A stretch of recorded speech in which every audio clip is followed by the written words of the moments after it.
So our next speaker is kind of a legend. Probably doesn't need an introduction, but I'm going to give you one anyway. John Robert Smith is the former mayor of Meridian, Mississippi. He's the chair of Transportation for America, policy advisor to Smart Growth America. He and the Meridian Station redevelopment project are synonymous. And he also led cultural preservation projects that spurred economic growth and civil pride.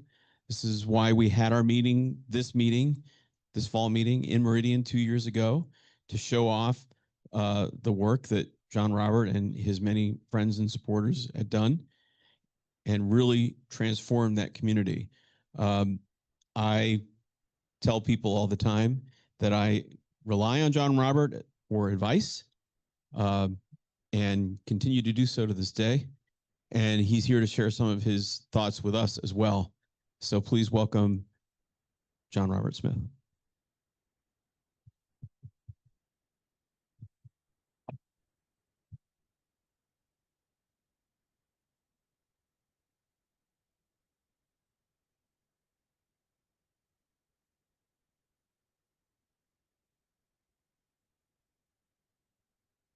So it's so good to be with you, and I've visited with you many times in the various places that you have held your conferences, and certainly holding it in my hometown was a special pleasure for me. And Jim mentioned the leveraging of our station. It was the first multimodal transportation center in the South, and we built it some 30 plus years ago. For every dollar that the city put into that station, it has leveraged $197 of additional private sector investment within 3 blocks of the station, and brought the Mississippi State University, which I'm an Ole Miss grad, so it's hard to say anything good about Mississippi State University, but Todd's here. And he's a friend, and he's an MSU Bulldog. That brought MSU's Meridian campus downtown, their conference center downtown. They're now building residential in the downtown. Think about what college students do turning over in your downtown and the dollars they spend. So thank you for mentioning that. Jim had asked me to speak to you about an update on the corridor ID program for the I-20 corridor, which runs from Meridian to Dallas-Fort Worth. Think of it as an extension or an expansion of the Crescent, which I like to think, Roger, begins in Meridian and goes north to New York and goes south to New Orleans. This would be an expansion of that. Jim also wanted me to speak to you about the rollout of the Mardi Gras service, which Roger has spoken so kindly about and was captured in his film. Both of those would be impossible without the federal framework of policy that had to be created. And that federal framework had its beginning in August of 2005 when Katrina slammed into the Mississippi Gulf. Katrina did not hit New Orleans. It was a rain event and a levee failure in New Orleans. Katrina hit Mississippi dead on, and Todd lives in Gulfport. He lived through it. He knows exactly that for a 60-mile stretch across the Mississippi Gulf, a 35-foot storm surge hit. There was not a house. There was not a church. There was not a graveyard still occupied when the water withdrew. I have a picture standing in the middle of US 90. And I would ask an audience, what's missing? US 90. It's in the Gulf. Rail was lost. But 4 months after Katrina, CSX Railroad rebuilt the railroad infrastructure. They including 2 bridges, big bridges. And Mississippi DOT restored the highways, including bridges. But no passenger rail was restored. We had had, I mean, honestly, rather poor service. The Sunset, 3 days a week. If it arrived within 12 hours of its schedule, it was, I mean, literally, it was considered on time if it got there the day it was supposed to get there. And that's not Amtrak's fault. That was principally Union Pacific was the problem. But, you know, passengers, all they know is, where's my train? So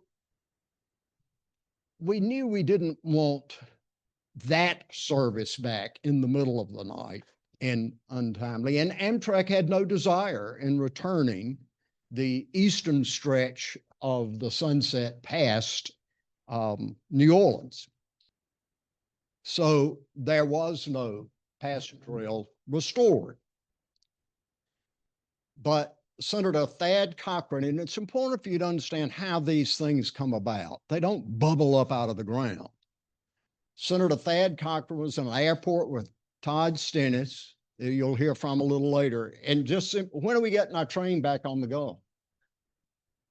Someone's got to ask a question that cares about it. Well, Roger Wicker, senator from Mississippi, had already been through an issue with Canadian National and the city of New Orleans wanting a stop in Marks, Mississippi. And Roger, Canadian National, told them they needed a 20-minute dwell time in Marks, Mississippi, which would have added $500,000 a year to the operation cost because you had a crew change with that. And so Roger, we went to school together. He knew I had some passing interest in passenger rail, and had served as chairman of the board of Amtrak for a while. He called me in and asked, you know, someone's lying to me. Is it Amtrak or is it Canadian National? And he told me they want a 20-minute dwell time. I said, Meridian's exponentially larger than Marks, and we got a 4-minute dwell time. I said, Senator, you can load everybody who lives in Marks, Mississippi in 20 minutes. So he went back and played hardball with Canadian National, and he's got his stop. And it's a successful stop to this day. So Roger had brought that interest, and knew that people would not tell, that some that he dealt with wouldn't be forthcoming with the truth. You'd have to pull it out of them. And so he said, well, what does it take to get this train started? Now, is this working?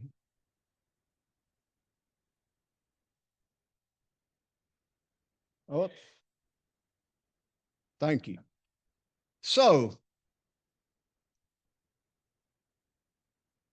we seem to forget that before 2015, Amtrak wasn't in the surface transportation bill. You had transit, you had highways. Amtrak was an annual appropriation. And that was always a bloody battle. But we were always able to win it. Senator Wicker was convinced that it's a major mode of transportation in this country. It's on the surface, so it ought to be in the Surface Transportation Authorization Bill. And Ellen Beers, who worked for Senator Wicker, and I would sit in her office and hash through these issues. How do you put Amtrak in the Surface Transportation Bill? And then secondly, Roger created a Gulf Coast working group where we pulled all the interest along the Gulf together to say, okay, number one, do we need to restart passenger rail service? And if we do, what is that service? Is it 3 times a week? Is it daily service? What do we need to do? And whatever that answer is, then how do you pay for it? How do you pay for the infrastructure needed? How do you pay for the operating support needed? The Gulf Coast Working Group met, and I could tell you stories about dealing with some of our potential freight partners and the information that was shared with us. But ultimately, the Gulf Coast Working Group returned a report that what made the most sense was to start with New Orleans to Mobile. And no, we don't want 3 days a week. We want 2 round trips a day. Every station gets 4 trains. Get one going and one coming back both ways. That's pretty good service. And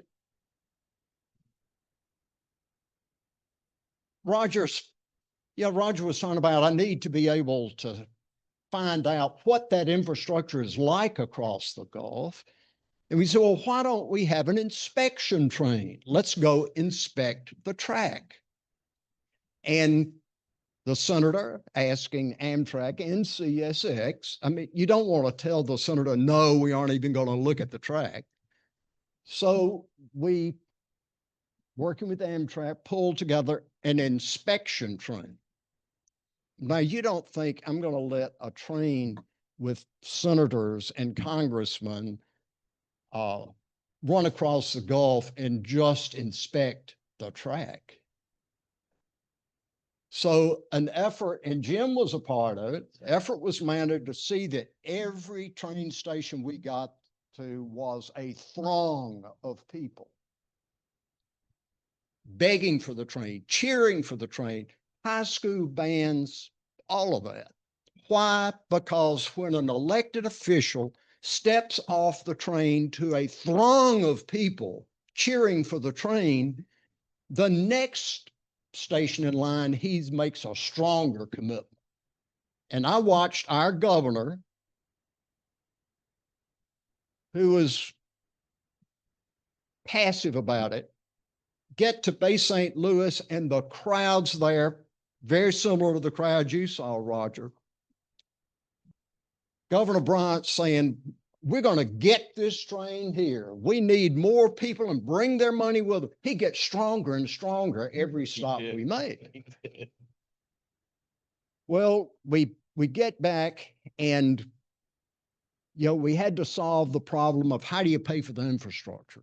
Well, the Consolidated Rail Infrastructure and Safety Improvements Program was created sitting there in the Commerce office with Ellen Beers in a year where Congress said no new programs. That's why it's called the Consolidated Rail Infrastructure. We took if I take a number of programs and combine them into one, I haven't created a new program. I've reduced the number of programs. Now, and of course, the senator had to go sell this and make it happen, and he certainly did. But that's why it's called the Consolidated Rail Infrastructure and Safety Improvements Program, and it allows for. It was written as 80-20, but they really gave you more money if it was 50-50. But that's how that came to be. And you couldn't do earmarks at that time. So we couldn't just solve it for the Gulf. It had to be solved for the nation. And that's where that program came from, as a way to provide infrastructure dollars to do the work that was led by FRA on what needed to happen along the Gulf. And then the Restoration Enhancement Grant, at one time, all of these state-supported trains were federally supported trains. And they had had time to build their ridership and their revenue model and tweak the schedule. So we said, a new train deserves a little glide path to get to self-sufficiency, and need some federal support while they build out their. Those things were created which serve the nation, but they started because of the question from Roger Wicker of how do we pay for the infrastructure and how do we pay for the operational support? When we had to go back to the governor of Mississippi and say, this is going to be a state-supported train because it's not going to be long distance. doing 2 round trips a day over a fairly short distance. He said, oh, well, I'll have to see, you'll have to prove to me that the return on investment is there for the people of Mississippi. And that's how we got to the very wonderful work you heard the doctor just share with us. It started with, where did Governor Bryant go to college? The University of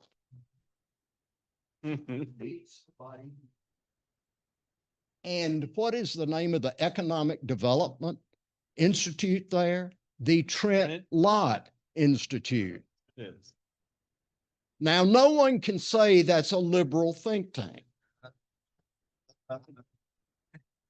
And there I found Dr. Yuanyuan Zhang, Chinese. She didn't have to be sold that passenger rail could make huge differences in population base. She comes from a country that has to have it. So her belief was there. And we were able to provide for the governor, showing that a $120 million investment in infrastructure through a Chrissy grant would return $240 million a year to the state of Mississippi every year afterwards. And if you're conservative and you can put 20 million out and get 240 million once and get 240 million every year after that, that's a pretty easy argument to make.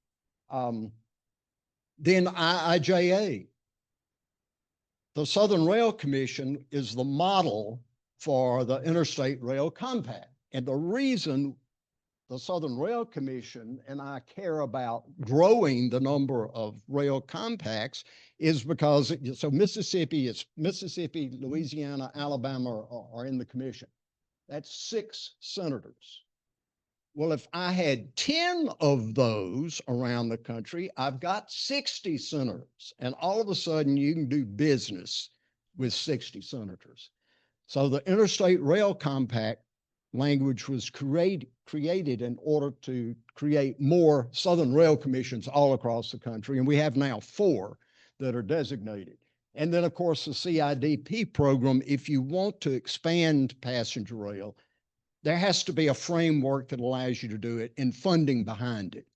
So without this kind of fundamental policy, you don't have even the possibility of a dream to complete passenger rail expansion within your state. So where are we in the I-20 CIDP update? This is the I-20 that the Southern Rail Commission competed for and won the designation. It stretches from Meridian, Mississippi, through central Mississippi, through Jackson Airport, Vicksburg, then across Louisiana, Monroe, Ruston, Shreveport, and on into Texas. They're one of 2 routes that will get you to Dallas-Fort Worth. We know the straightest one, but defining that final leg is part of the CIDP work. And the CIDP is broken into components. We have finished step 1. We have submitted step 1. We're awaiting approval along with a handful of others on their CIDPs to move to step 2. And we have the money to match our step 2. So these are 3 very conservative states. We have the money from Louisiana, from Mississippi and Louisiana, with Mississippi taking the lead. And Mississippi DOT, Doctor, supports in a big way this rail because it's saving them the upkeep of the highways along the Gulf. They get it. And these are the component pieces, the task that must be done under step 2. Now, the problem is the way FRA has written this, every task has to be completed before you can go to the next task. Well, you complete a task, you send it in, it's going to be at least a month or more for FRA to look at it. That takes too long. So if you follow their schedule, once they say go, you're talking 2009 before you can complete step 2. That's too long.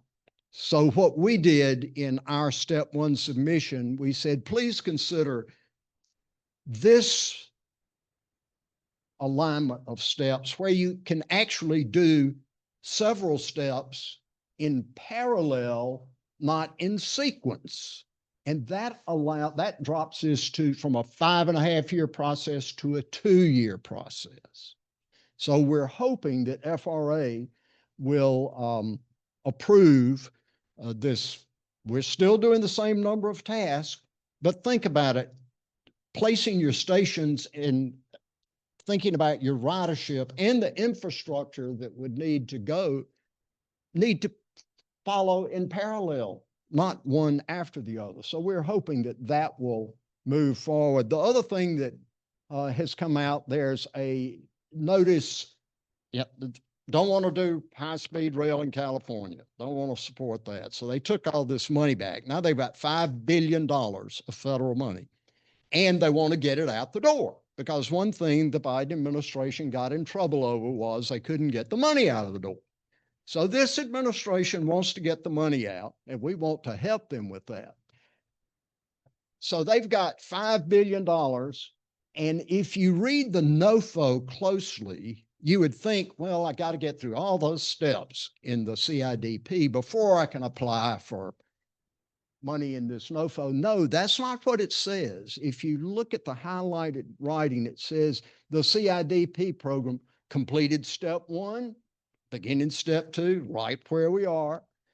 The sponsors, the ones who have the CIDP, can apply for funding under this NOFO. You just have to make it clear how what you're asking for falls in line with the existing CIDP you're working on. So don't assume there isn't funding in this NOFO that you can't avail yourselves of. And we're looking at things we could do on the Gulf that are not included in the CRISI for the Gulf, looking at things we can do for the stations. So design your platforms as quickly as you can so we can hopefully apply for what and Todd, we need to talk about the canopies and exactly things that they need there. But also on the I-20, we believe there are projects that we can apply for under this NOFO. Now, the Mardi Gras service. Keep in mind the Mardi Gras, there was a little tussle over naming this train.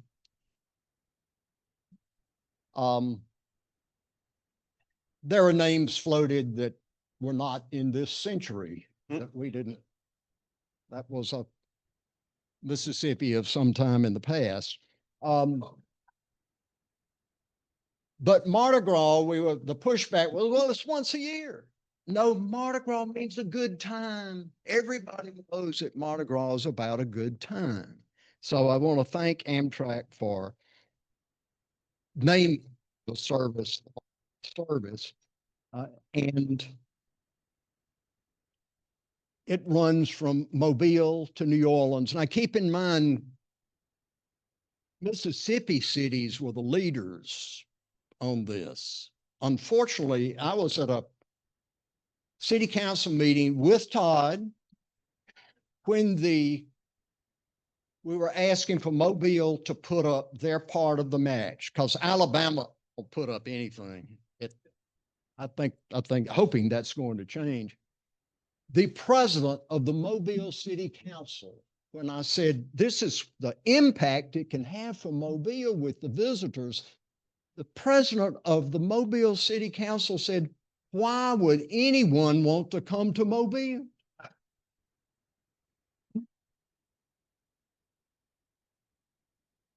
Yeah. And I told him, Mayor Meridian, I could give you a list as long as my arm of how your life wasn't complete until you came to Meridian, Mississippi. One of the biggest winners of this whole thing is Mobile. They've got restaurants and hotels who will ask when they recognize that you're not a usual customer, did you come in on the train? Yeah. $600 to $1,000 a day, one restaurant is doing an increased business just off of that train. So that's the service route. Here's what it's doing. Amtrak projected about $5,000 a month, not using the doctor's analysis. $5,000 a month. You're seeing over 15,000 a month. An extra car had to be added on the weekends for Saints games, selling out that car. And it made national news when Amtrak added the car to this train in the Gulf. You see, people don't expect this kind of success in a brand new service. And this is the first new service, not a new frequency, a new service in this country in decades. It's in a place where 3 states typically don't care about passenger rail, and yet it's going gangbusters. You may have another train out there that's this high in customer service, but it isn't many of them. Because first of all, the train is clean and neat. You heard about the wash racks in New Orleans, makes a difference. The cars that Amtrak sent down, they weren't just the leftovers. These are nice, neat, clean cars to be proud of, and locomotives. And the onboard personnel are choosing to work this train. The gentleman in the cafe lounge said he moved to work out his remaining years before he retires to be on this train. Why? Because people who get on want to have a good time. They're expecting a good time. And food and beverage sales, the city of New Orleans on a 24-hour plus trip will average $1,700 in food and beverage sales. Each one of these 4 trains will average about $800 in food and beverage sales. Now, mostly it's in beverage, I do have to say. But that's because you can get not only Bloody Marys and mimosas, you can get hurricanes on the train. You know, you can get muffaletta sandwiches. It's because we're tailoring the experience. The Southern Rail Commission has been so clear. Your experience of the Gulf begins when you step on the train, not when you step off the train. And then the on-time performance has been very, very good. It had a couple of incidents which were not Amtrak's fault at all. Well, really wasn't the freight fault. But the on-time performance, any of us would be glad to have on-time performance in the 80s.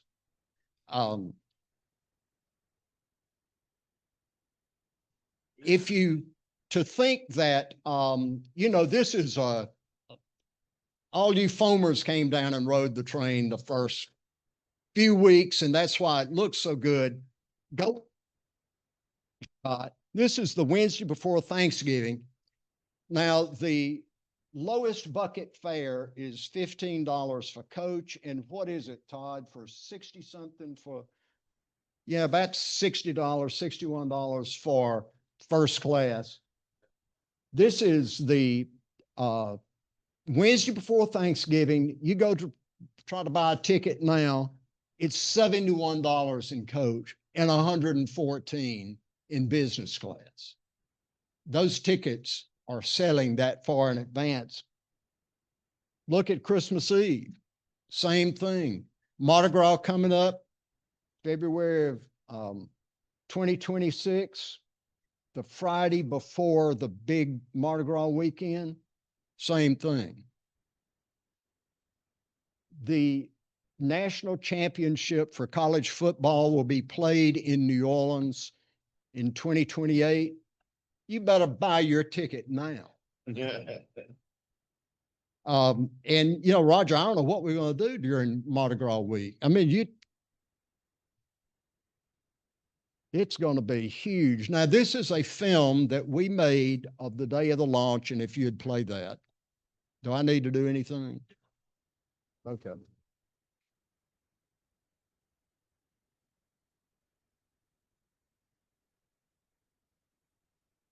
Now, we had 300 people on board.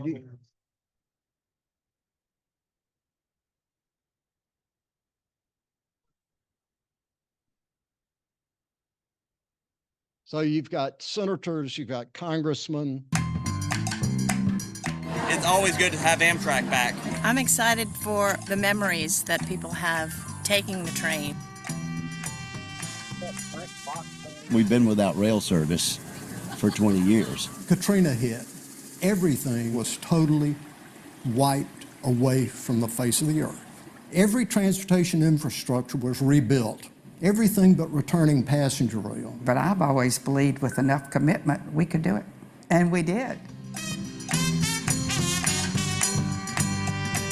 Folks, this Mardi Gras train is leaving New Orleans for the first time today, with stops between New Orleans, Bay St. Louis, Gulfport, Mississippi, Biloxi, and Pascagoula. Final stop, Mobile, Alabama. We're going to be able to run this train because of the popular support of the people that lived in these communities. Well, we're very excited to add this as a way to travel to coastal Mississippi stop, and each community will serve up its own kind of hospitality. It's been 20 years since we had it. It's another opportunity for us to connect better across the Gulf Coast. It's another opportunity to draw in tourism. It's another opportunity to capitalize on economic development. It's a win-win-win for federal, state, and local government coming together on an issue that was of importance to all of us. We're going to make this work. This is going to mean jobs for Mississippi, a better life for all people around the coast. When the taxpayers see their hard-earned money going to something that is going to transport people around, the demand, I think, will be there. We're planning on taking our grandchildren.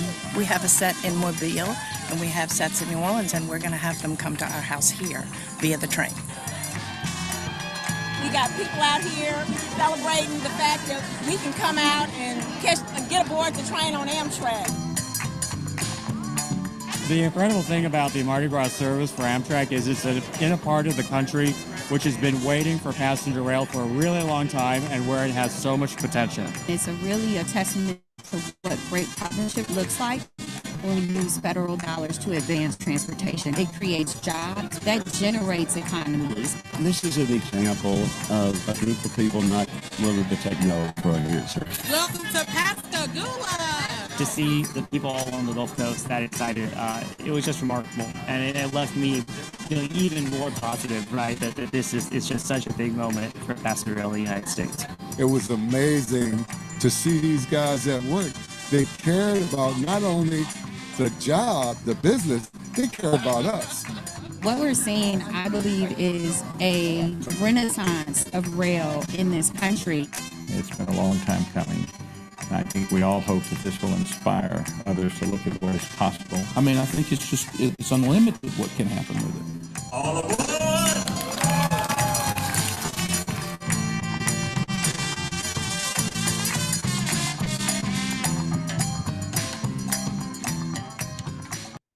So I hope you saw the people of the coastal South. There were wealthy people. There were people that would only be able to ride coach. There were people who would probably never be able to afford that $61 ticket. They were old, young, all races, all out, because this was the last piece of infrastructure missing from their home land that had been destroyed by Katrina. For them, this was saying, we are finally whole again. So if we this up, I wanted you to share this with you, just as just one of the many blogs that and posts that have been written since the train started. She's a travel agent. She's taking groups there, talking about the service, and She says, as an owner of Kay's Travel, I am enjoying taking groups on our new Amtrak service. The most important word on the screen is our. She could have said, enjoying taking groups on the new Amtrak service. She didn't say that. She said our new. Is one thing I think everyone in this room knows, the most important train in the country is the one that stops in your hometown. And Roger and I were sitting next to each other on the train, and we were passing these throngs of people. And I think Roger was genuinely stunned at the emotion that was there. And I pointed out the window and I said, those people won't fight for Amtrak, but they'll fight for their train. And you want them to identify this as their train. So as you think about expanding service anywhere in the country, and especially here in Texas, you know, it's got to belong to the people in those hometowns. It's got to be theirs. And I think you've got a National Passenger Rail Corporation that understands in a better way than perhaps 10 years ago that these trains belong to the people of the United States. They're blessed to operate them, and there's a lot of pain that goes into that. But it's those people out there who are standing on the platforms that are going to put this company on its shoulders and carry it through the legislative process. And I think we're working some policy language. Roger, how would you like formula funds for passenger rail? You get it? Texas builds all these spaghetti bowls of concrete because they got federal money coming to build them. What if they had federal money coming that has to be spent on passenger rail, cannot be flexed to anything else, a portion of it per capita, so states like Texas and California will feel fairly treated, but also a portion that goes set amount to each state, so Mississippi, Maine, and Montana feel equally treated. And then what if that money coming to set amount to individual states where you have a federally authorized and or state created passenger rail authority, the money flows directly to the authority, not to the DOT. The DOT gets the per capita portion. Now you've got money to pay you to operate trains, to buy equipment, if those who want to have their own equipment that you operate. We've got to get money to those who want to operate it so that they can actually be a player. So